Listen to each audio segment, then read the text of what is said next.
Hello everybody.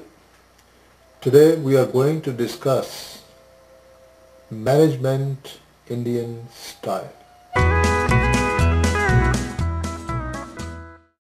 Management means directing, guiding, controlling, planning, organizing and leading a group of people with a view to accomplish a common goal. So, in a general sense, it is getting the work done.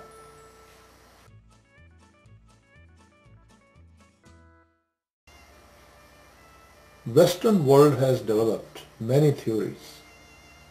They can be applicable all over the world. Yet, while applying these theories to the Indian environment, there is a need to adjust them to suit the culture of India. India is a country of ancient wisdom. Vedas, Upanishads, Bhagavad Gita, Ramayana, Mahabharata, and the doctrine of the Buddha are the reservoirs of that wisdom. Every successful management technique has been addressed somewhere in these ancient books. It is therefore fair to say that the Western techniques of management can be effectively applied to the Indian workforce only after they have been fine-tuned.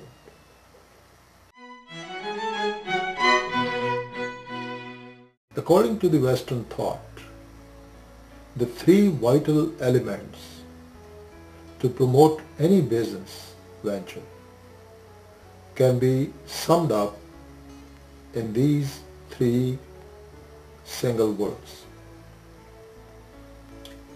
inspiration, commitment, and knowledge. These three major requisites of any successful business venture can be linked to three pillars of ancient Indian wisdom. And those three pillars of ancient Indian wisdom are karma, bhakti, and jnana. The spiritual development of any individual is based on the unique combination of these three central themes, which are enshrined in ancient Indian scriptures. The spiritual development involves both physical and emotional transformation for an individual. At the physical level, the change comes from being selfish to unselfish and eventually selfless. When we become aware about our emotions, we can try to transcend the lower emotions and enter the higher levels of emotion that embody commitment, loyalty, love, and respect for all. The mind at that stage then begins to cultivate purification, and the deep wisdom begins to sprout. The above two schools of thought, as we mentioned, Western and Indian, are integrally linked together.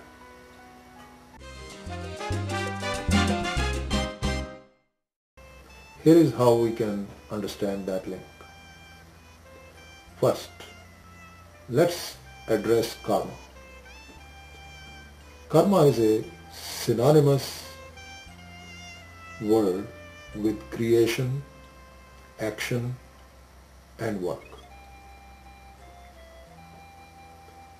For any business to come into existence, first employees are created, then these employees are propelled into action, and this results into some fruitful work finally. The second element in the Indian scriptures is bhakti. Bhakti is synonymous with devotion, commitment, loyalty, and love. All of these make essential ingredients for a successful business. For example, devotion to goal, commitment to processes, and loyalty to the organization are the recognized virtues for any successful business venture. The third element is jhana, and it is synonymous with knowledge, understanding, wisdom, and light. A good knowledge of ways of achieving the stated goals with clear understanding of the market demands and clear wisdom of applying the best efforts on a collective basis can never be overemphasized for the success of an organization. It is quite essential, therefore, that bhakti, karma, and jhana, all these three elements, should perform together to produce the desired results.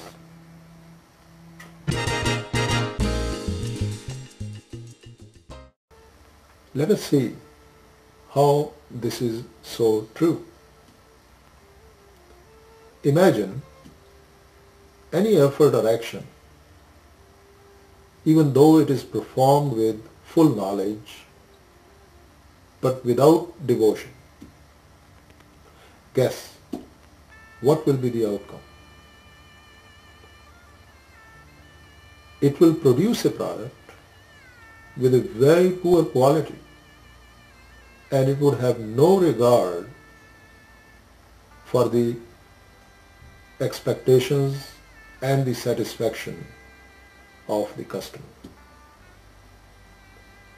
Now, let us say that you have knowledge and devotion, but you do no action. What will be the result in that case? The answer is nothing. There will be no product, even though one has knowledge to produce and may have devotion for the project as well. But as long as there is no effort, no action in that direction, the result will be just no fruit at all. Thus, in clear and simple terms, one has to do the action with full knowledge of what he is doing, and do this with full devotion so that this results into something good, tangible, and meaningful. The fruit of labor is therefore due to the synthesis of all of these above essential ingredients. Now, the three most powerful words karma, bhakti and jnana from the Indian scriptures, they point the direction to success in this world, just as they do for the success in the world beyond. When the Indian workforce is exposed to this clear understanding of incorporating these three central themes shrined in the holy Indian scriptures in the practical sense, then only India can forge ahead to occupy its worthy place of being counted as a viable country in this commercial world.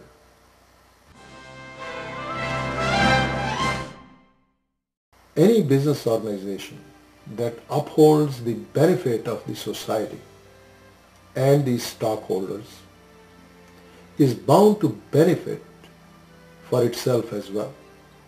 This kind of company would instill in the hearts of its workforce to keep the interest of the customers as their priority number one. From the workers' point of view, also, it is an appropriate action to follow. This means that it is a wholesome karma on the part of the workers. A wholesome or an appropriate karma always leads to happiness in the long run.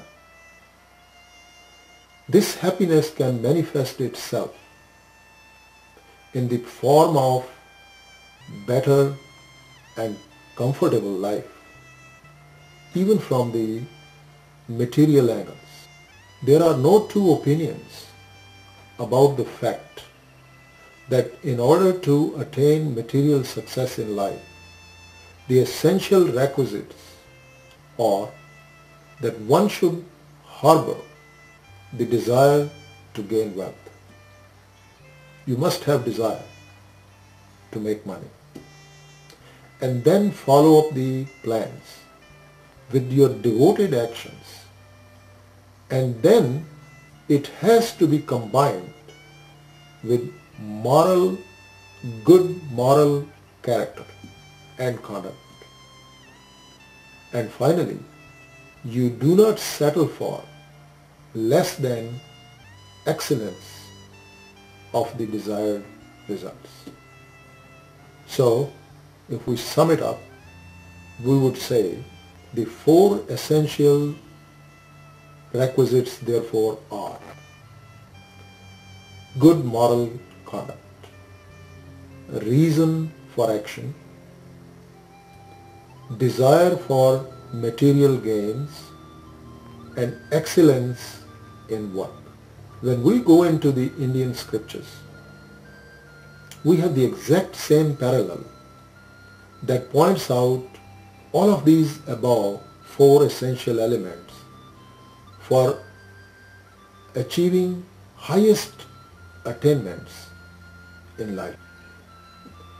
In Mahabharata, it is clearly emphasized that man can expect to achieve his goal of final moksha by synthesizing different facets of dharma, artha, and kama.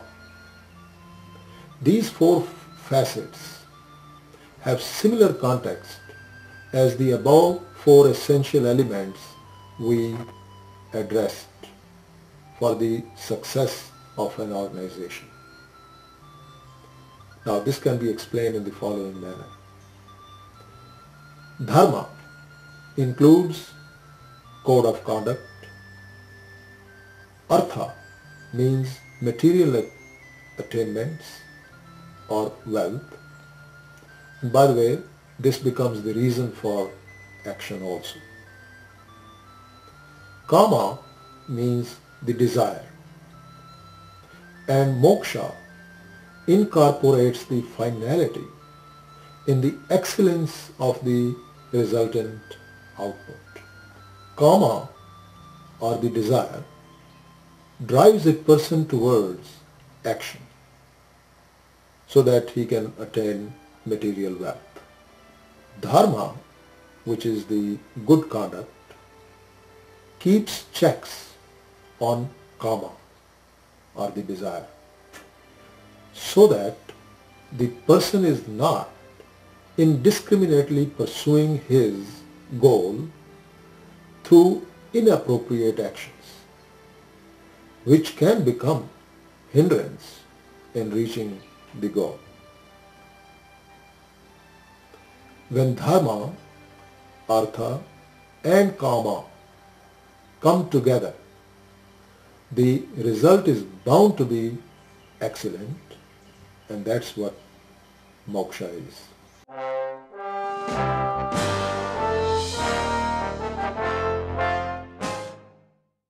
Western thinking differs from the Indian school of thought, especially when it comes to the motivation behind the actions. According to the Western thought, they say that unmet needs or unfulfilled needs are the reason for being motivated. That means the motivation comes if your needs are not fulfilled. Now, we understand that the actions of the individuals are usually propelled by their own drives. And all of us have different drives. So our sense of getting motivated can depend on what kind of drive we have. But coming back to the needs not met, when particular needs of the employees are not met, the drive to attain those needs becomes the fuel to direct the activities of those employees. Their behavior is therefore shaped accordingly. Every employee has the basic needs of security, social ego, and self-actualization. These needs fuel the motivational engines of the employees. Many a time, any unfulfillment of a particular need can easily lead to dissatisfaction, discontent, and restlessness. It is quite evident today that those bountiful economies of this world are not bereft of unhappiness in their societies. The Indian ancient thought stands on a different footing. It points out that the considerations of the society are more primary than any selfish reasons for getting motivated to do the actions which bring benefit. It emphasizes the selflessness, and it says that this selflessness should remain the essence of all the actions to bring good to the society and make this world a better place. For all people, we know that action is inevitable, but it is done with different motivational forces in East and West. According to the Vedas, man must work within the ambit of dharma to attain both the worldly and spiritual excellence. We are very familiar with the cliche, work is worship, and it must attain both goals on worldly as well as on spiritual levels. So, the karma or the desire, which constitutes entire range of human cravings, and the artha, which is the instrument to satisfying those desires, they must always be within the ambit of the dharma. And dharma remains the disciplining and regulating force behind these two. When this approach is taken to perform work, there is no scope for being driven into mental states of unhappiness, dissatisfaction, depression, or discontentment. This is quite contrary to the Western thought and its results. Once embarked upon the path of working with devoted spirit, it is only going to get better and better. There will be no looking back. With the progress made by this will be immeasurable. Will it not be by leaps and bounds? There cannot be any better way of motivating everyone than this way. Indians are traditionally deeply entrenched in spirituality, but they have to learn to bring this trait into their daily work life. Let their work become an expression of devotion and love to God. By doing so, they will exceed far beyond their normal capabilities. With that, their joy and happiness will increase proportionately also. It will be a great win for them. This concept of appealing to the employee's sense of devotion and commitment is all based on ancient Indian wisdom as it has been expounded in the Vedas and other scriptures.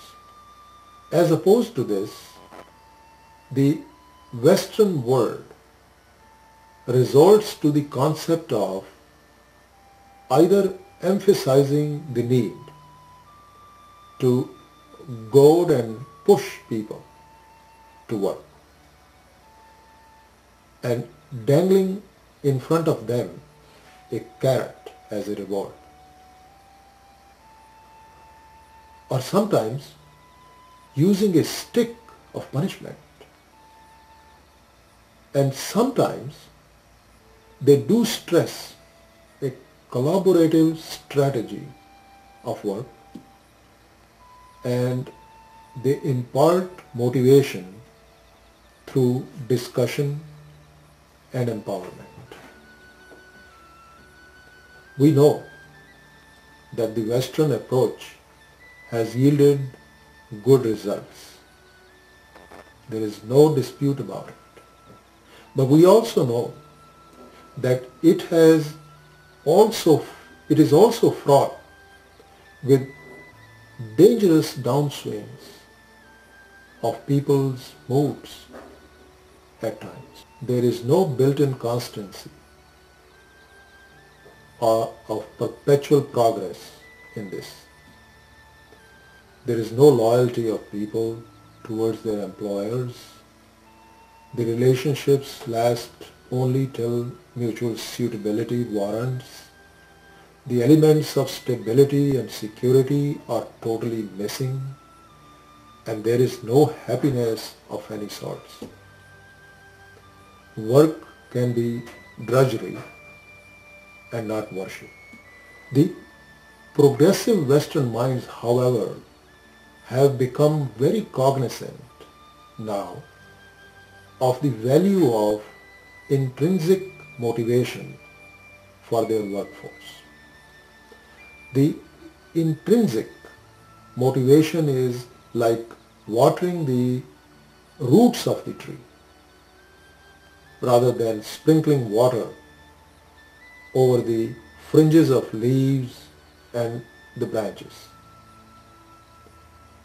They recognize the fact that intrinsically motivated employees will care for their work and remain energized to fulfill their job requirements with zeal and spirit.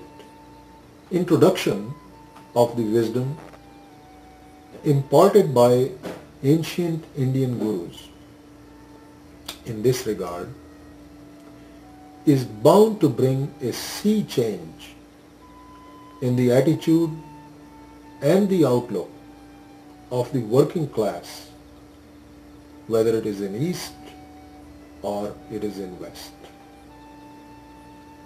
The whole bottom line benefit of Indian way of management is to carve out such a character which is dedicated to such efforts or actions which are conducive to perpetual progress and happiness in the individual, also at the organizational level. In this regard, the organizations should also adopt some corporate dharma. We know that businesses are created to achieve the goals of wealth and welfare through result-oriented means. There's nothing wrong about this.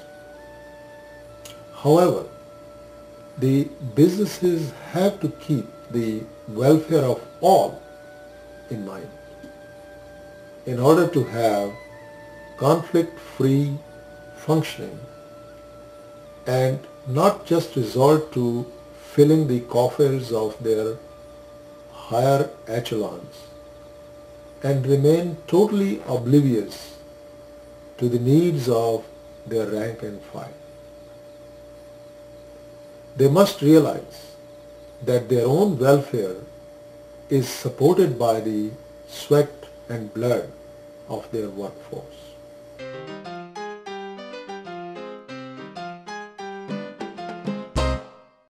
We know fully well that human values proceed from dharma.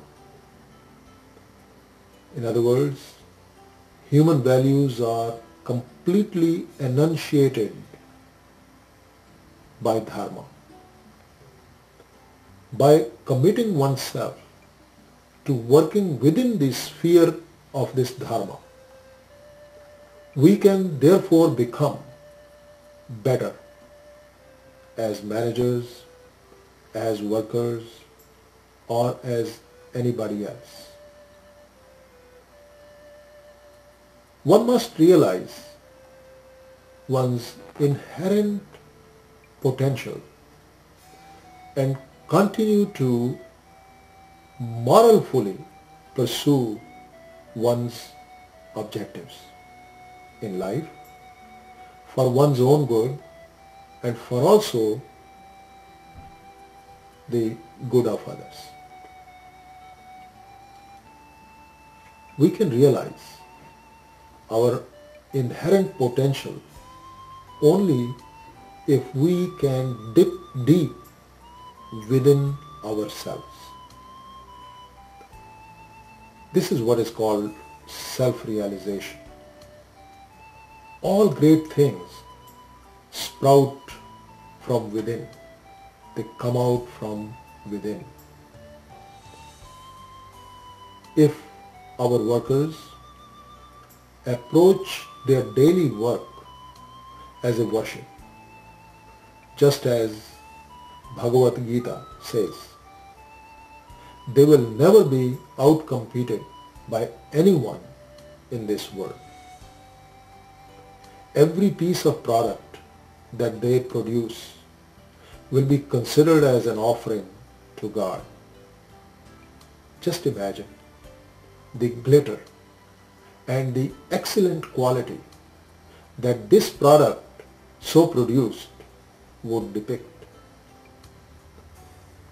In the similar way, every act on the part of every worker will become a spiritual act. Under those circumstances, India will be a land of no-nonsense mindset. The result of this will be a tremendous, bountiful growth in no time. Here, we must issue a word of caution, because we all know that riches usually lead to mental pollution. In order to offset that possibility, dharma comes into play. Kama, meaning desire, artha, meaning material well-being, they are guided by dharma. And this aspiration can reach the pinnacle of a moksha, which is the ultimate of all the goals. So far, we have discussed in depth the karma aspect of Indian wisdom and its meaning and influence on the mindset of the workforce. Now we will discuss the second theme of bhakti and its influence. As we said above, bhakti symbolizes devotion, commitment, love, and loyalty. We focus on bhakti at worldly level here. This refers to devotion to work and the work processes and the people. There's always the element of faith, from which flows everything. Absence of faith means absence of devotion, which further means that any work done without devotion will not come out as good.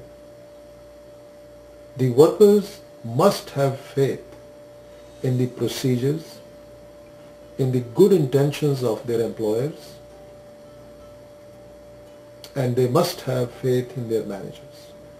We have mentioned about acquiring state of self-realization in order to understand the deeper meanings of life.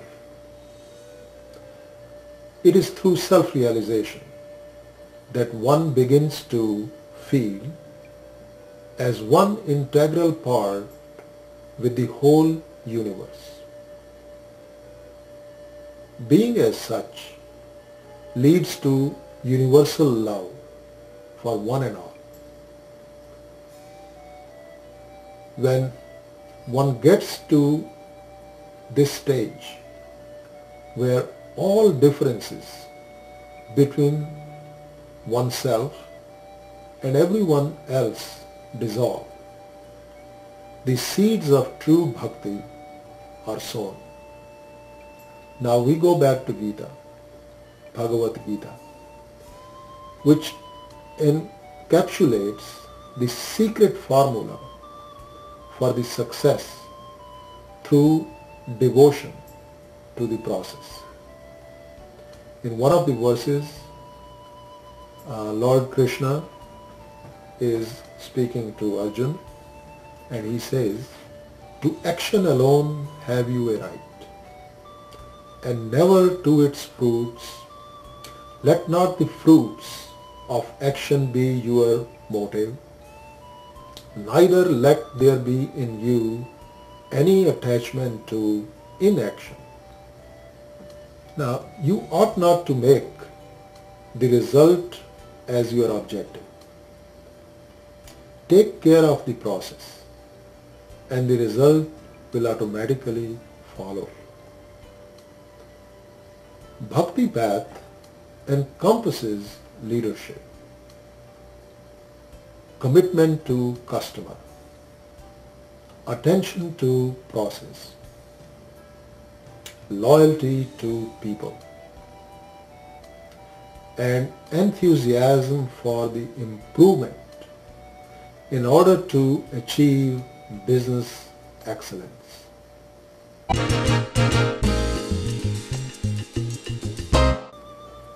A manager who can generate trust or faith in the hearts of his employees is very effective. For any manager to be a good manager, it's quite important that, number one, he must care for the organization. Number two, he must care for the employees. Number three, he must understand the goals of the company.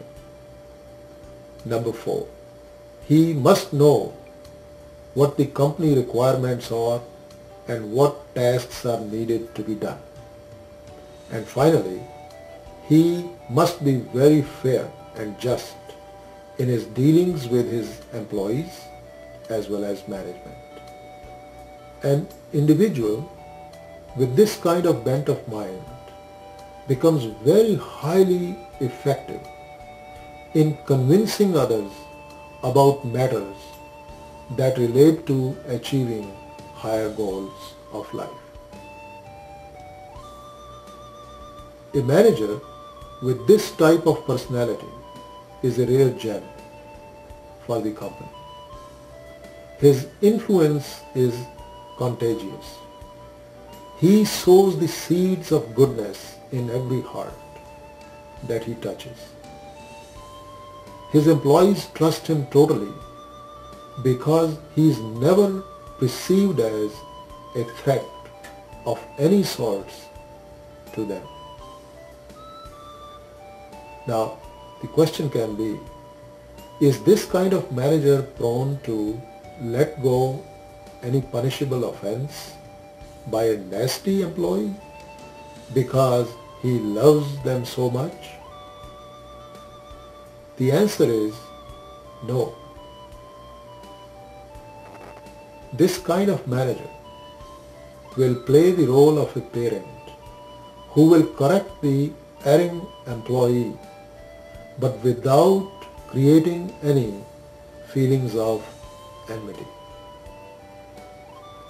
A man with this kind of disposition will always exercise great deal of caution in his dealings and make sure that he never flinches from the path of the dharma under any circumstances.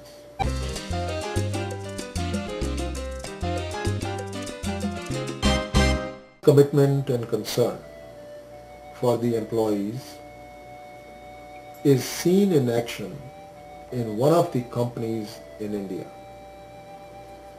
and it is called Telco. It is an automobile and engineering company of Tata's. Since inception of Telco at Jamshedpur, India, the entire system of labor relations was built around the concept of Vatsalya, meaning love for the employees. We all know that the buzzword in industries these days is quality. Now, it is not possible for an employee to give quality products if he lives in slums or in deplorable conditions in shanty dwellings, then what is required is psychological, moral, and spiritual well-being to be achieved in order to attain some kind of a harmony for these kinds of employees. At telco, great stress is laid on how these employees live. The environment is made congenial and the family of the employee is treated like an extended family by the organization. Now, enormous investments have been made to provide quality housing, education, medical facilities, and environmentally upgraded company surroundings. This is reflected in the employees imbibing the concepts of harmony and aesthetics, and then enabling them to produce quality products.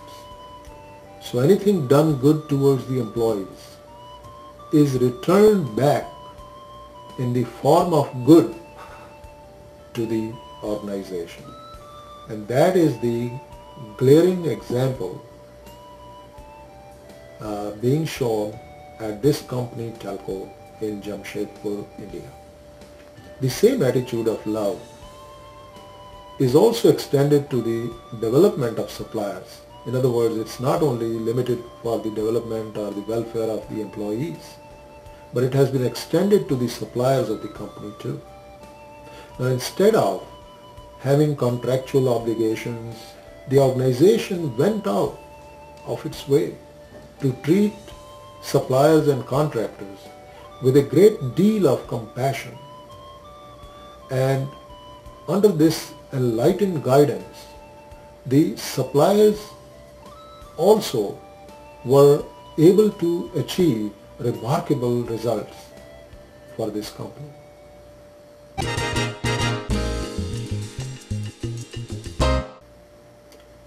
The jhana route is an intellectual one.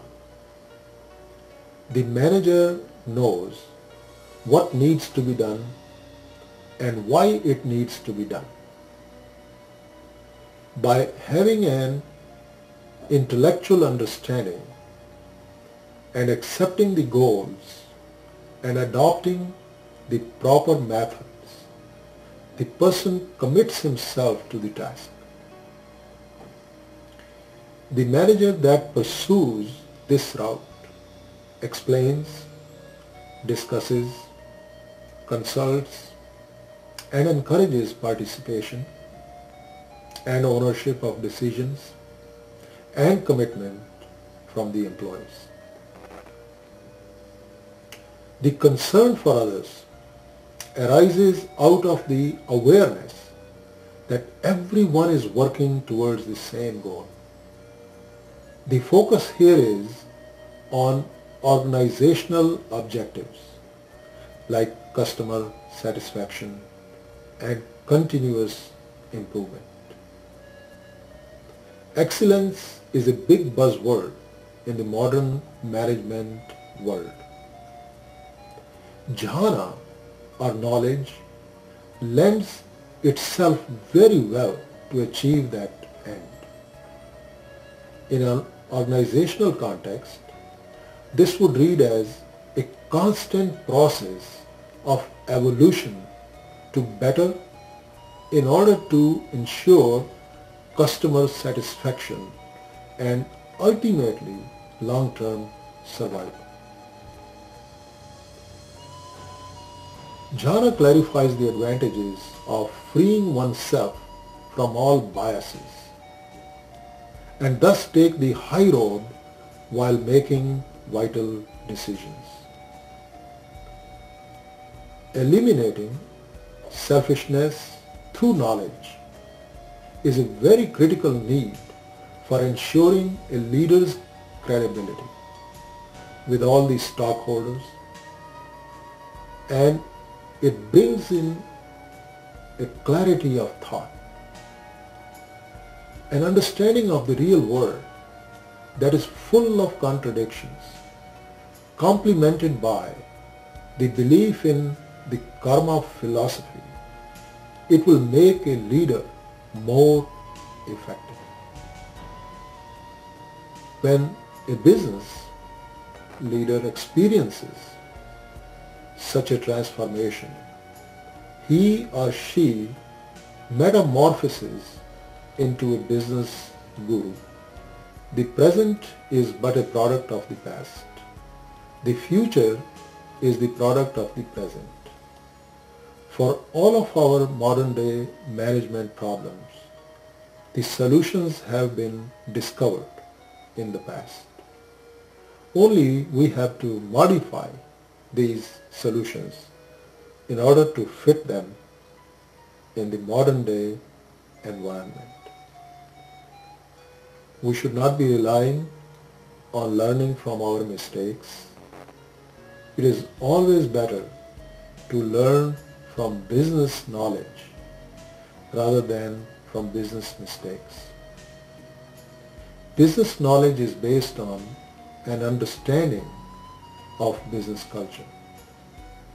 Therefore, a combination of jnana, which is the acquired knowledge, and vijnana, which is the discriminatory, logical knowledge, would help the leadership in management by continuously improving all aspects of the organization in order to delight the stockholders.